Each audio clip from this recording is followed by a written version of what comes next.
જય બાપા સીતારામ મિત્રો.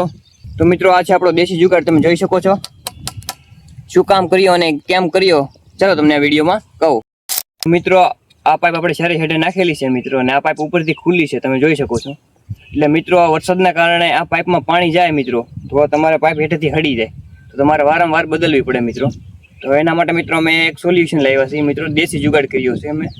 તો મિત્રો આપણે સોડાની બોટલ આવે એનું ઢાંકણું લીધું છે આપણે, અને સારું અને સસ્તું છે મિત્રો. હાવ આ બધાની ઘરે મળી રહે બોટલનું ઢાંકણું, એટલે બોટલ જ તેને આપણે ખાલી ઢાંકણું લેવાનું છે. ઢાંકણું લઈને મિત્રો આપણે આની માથે મૂકી દીધું, અને માથે છે ને થોડુંક મિત્રો ઠપકારી દેવાનું છે એમાં. એટલે મિત્રો આ છોંટી ગયું છે મિત્રો, આજની હલે એમ નથી મિત્રો. અને આ વરસાદ આવે તો એની ઉપર પાણી પડે તો મિત્રો આનાથી પાણી બધું હેઠું ઉતરી જાય, પાઇપની અંદર જાહે નહીં. એટલે પાણી અંદર જાય નહીં એટલે મિત્રો તમારે આ પાઇપ અડશે નહીં મિત્રો, અને આ પાઇપ 2-3 વર્ષ વધારે ચાલશે. તો મિત્રો આ દેશી જુગાડ તમને કેવો લાગ્યો કમેન્ટમાં જરૂરથી જણાવજો, અને સારો લાગ્યો હોય તો લાઈક એન્ડ શેર કરતા જજો. જય બાપા સીતારામ.